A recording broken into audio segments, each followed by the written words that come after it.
Be'ezrat Hashem, this is what we're going to explain, and also this will give us an understanding of why the words of Chazal, and even more so the words of Torah, when we read the verses in the 5 books of Moses, and the Tanakh, prophets, all of the writings, all of the things that we have in the Gemara, every single word that the Rambam wrote, every single word that any of the sages wrote, you can't be arrogant thinking that you're just going to understand their genius, their divine wisdom, just by simply reading it, because you know how to make a few sounds by putting the letters together.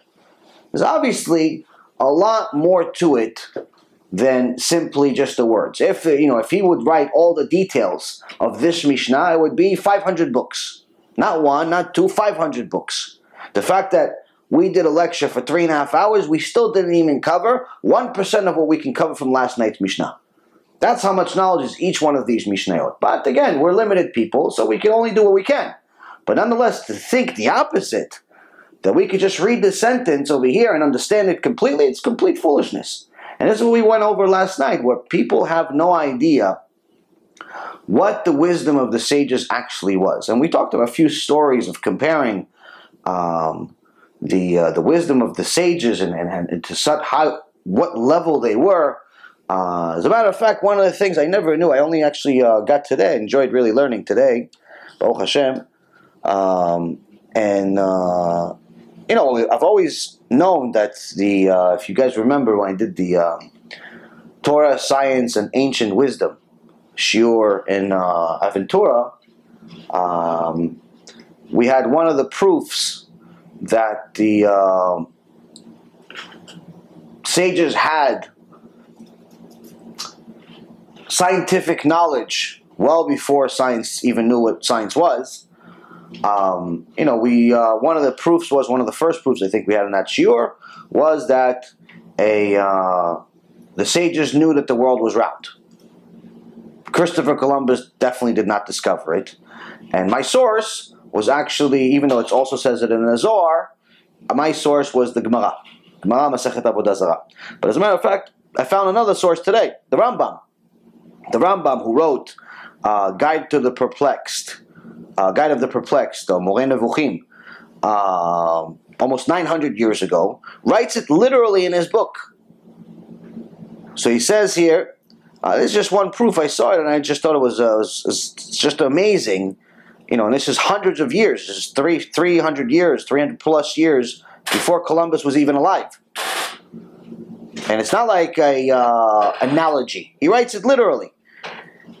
He says there are certain things that are measured by the criteria of truth and falsehood, and others of which one speaks in terms of beauty and ugliness.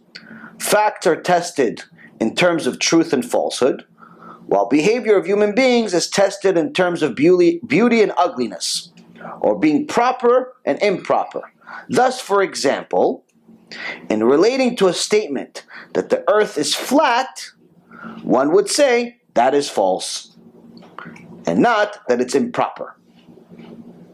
Or that the statement that the heavens are round is judged in terms of truth and not in terms of beauty. So here, simply, he's telling you outright, through teaching you a concept, a philosophical concept of how mankind thinks, he's giving you divine wisdom here. He's telling you, by the way, you realize that it's obvious that the world is not flat. Anyone that thinks it's flat, it's false. To him, it was common knowledge. To him, it was, of course it's flat. Of course it's not flat. But if you go to high schools today, you go to junior high schools today, you'll see that common knowledge today, you go to even universities today. You ask them, when was it, who discovered that the world is not flat? 9 out of 10 people are going to tell you that Christopher Columbus did it, 400 years ago or so.